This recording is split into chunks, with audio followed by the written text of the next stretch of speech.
Students, आज हम chapter 1 solid state में प्रत्येक एकक कोशिका में परमाणुओं की संख्या ज्ञात करेंगे। एकक कोशिका, यूनिट सेल।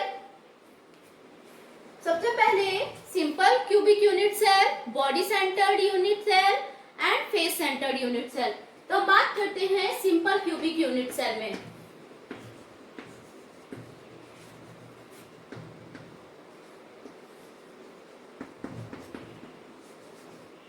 जैसा कि आपको मालूम है कि सिंपल क्यूबिक यानी सरल एवं आधजालक में परमाणु क्या होते हैं, यूनिट सेल के प्रत्येक कोने पर होते हैं।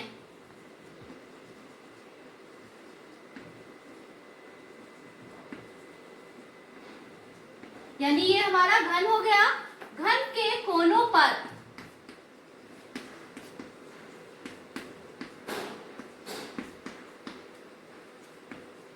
परमाणुओं की संख्या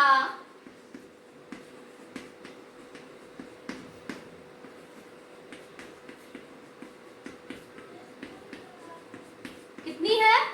1 2 3 4 5 6 7 8। यानी घन के कोनों पर परमाणुओं की संख्या 8 हो गई। एक यूनिट सेल में एक परमाणु का योगदान कितना होगा? तो एक यूनिट सेल में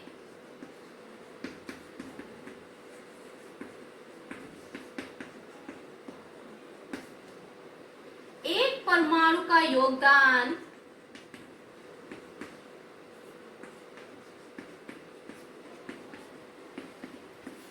बराबर 1/8। यानी एक परमाणु का योगदान क्या हो जाएगा? 1/8। तो सिंपल क्यूबिक यूनिट सेल में, तो सिंपल क्यूबिक यूनिट सेल में यानी हम इसको शॉर्ट फॉर्म में लिखते हैं SC। Simple cubic unit cell में परमाणुओं की संख्या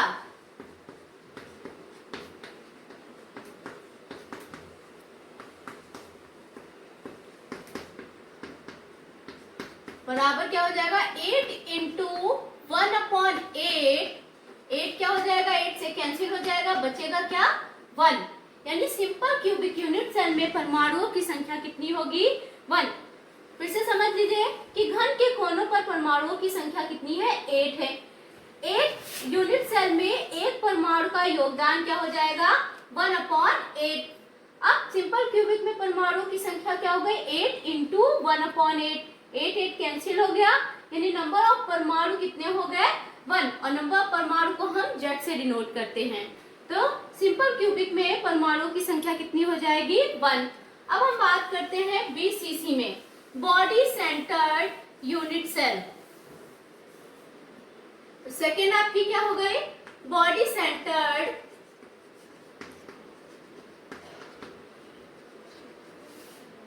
यूनिट सेल। तो बॉडी सेंटर्ड यूनिट सेल में प्रत्येक कोनों पर एक एक परमाणु,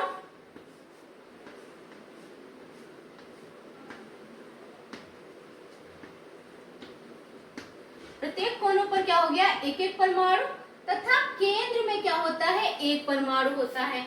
यानी घन के कोनों पर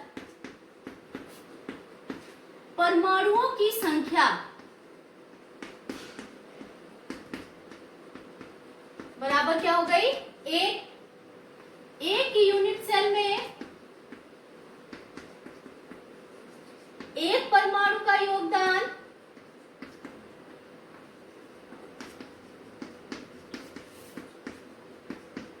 बराबर क्या हो जाएगा? 1/8। केंद्र में परमाणु कितने हैं? 1। तो BCC में यानी बॉडी सेंटर्ड क्यूबिक सेल में परमाणुओं की संख्या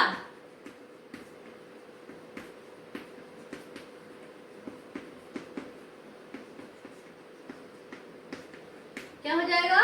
8 इंटू 1/8 प्लस 1। 8 से 8 कैंसिल हो गया, 1 प्लस 1 क्या हो जाएगा? 2।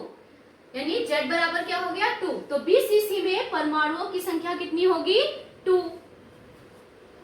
एचसीसी में सिंपल क्यूबिक यूनिट सेल में परमाणुओं की संख्या 1, बीसीसी में परमाणुओं की संख्या 2।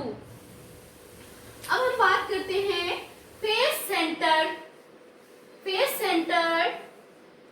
यूनिट सेल में। फेस सेंटर में घन के कोनों पर एक एक परमाणु तथा फलक में क्या होते हैं, एक एक परमाणु होते हैं। कितने फलक होते हैं, 6 फलक, यानी नंबर ऑफ परमाणु कितने हो जाएंगे, 6। तो घन के कोनों पर परमाणुओं की संख्या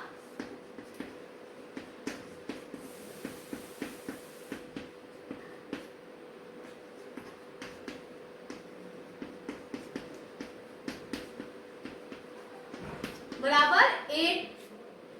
एक यूनिट सेल में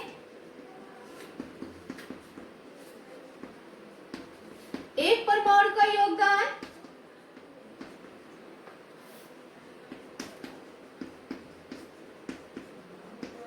बराबर क्या हो जाएगा, 1/8। फलक पर परमाणुओं की संख्या, फलकों पर परमाणुओं की संख्या कितनी है, 6।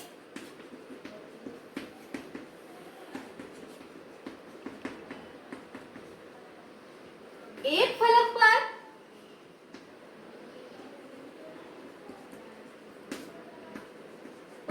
एक परमाणु का योगदान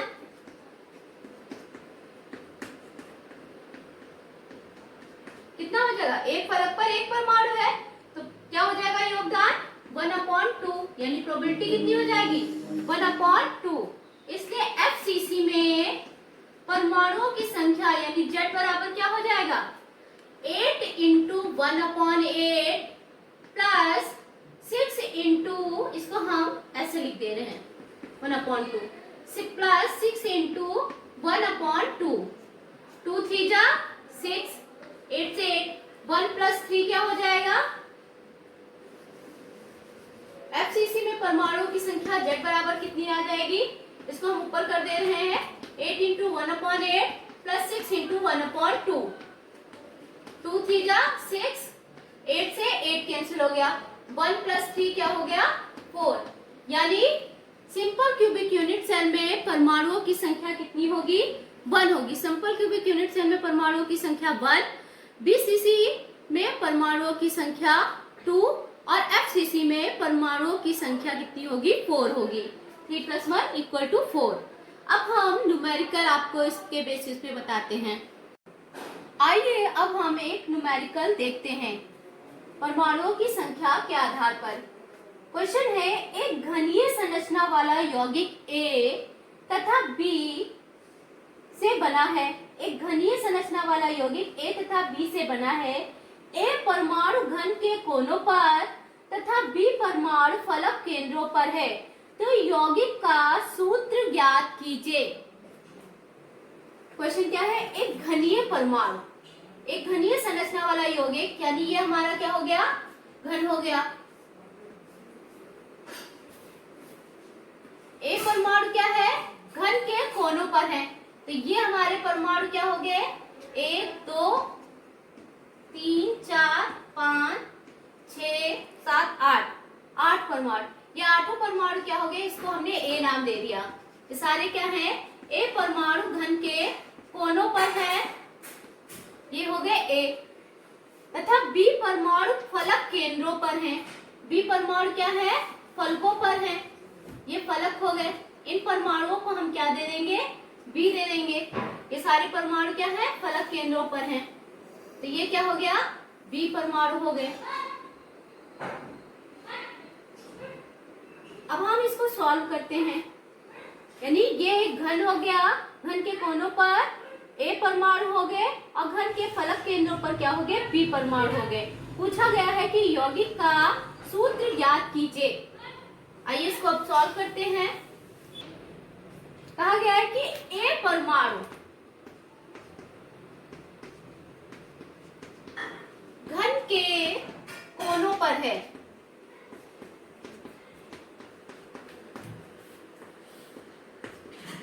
यानी घन के कोनों पर ए परमाणुओं की संख्या क्या हो गई, 8 हो गई।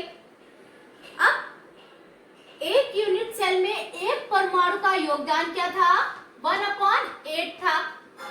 तो 8 से 8 कैंसिल हो गया, यानी ए परमाणु कितना है? 1।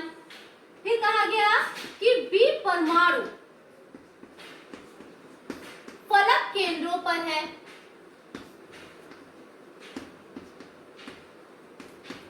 फलक केंद्रों पर है। तो बी परमाणु कहां पर है? फलक कितने होते हैं किसी भी यूनिट सेल में? 6 इंटू प्रोबेबिलिटी कितनी होती है फलक में परमाणु की? 1/2, 2 3 जा 6, यानी बी क्या हो गया? 3 हो गया। तो यौगिक का सूत्र क्या हो जाएगा? ए परमाणु कितना है? 1 और बी परमाणु कितना है? 3। तो सूत्र क्या हो जाएगा? AB3। Thank you.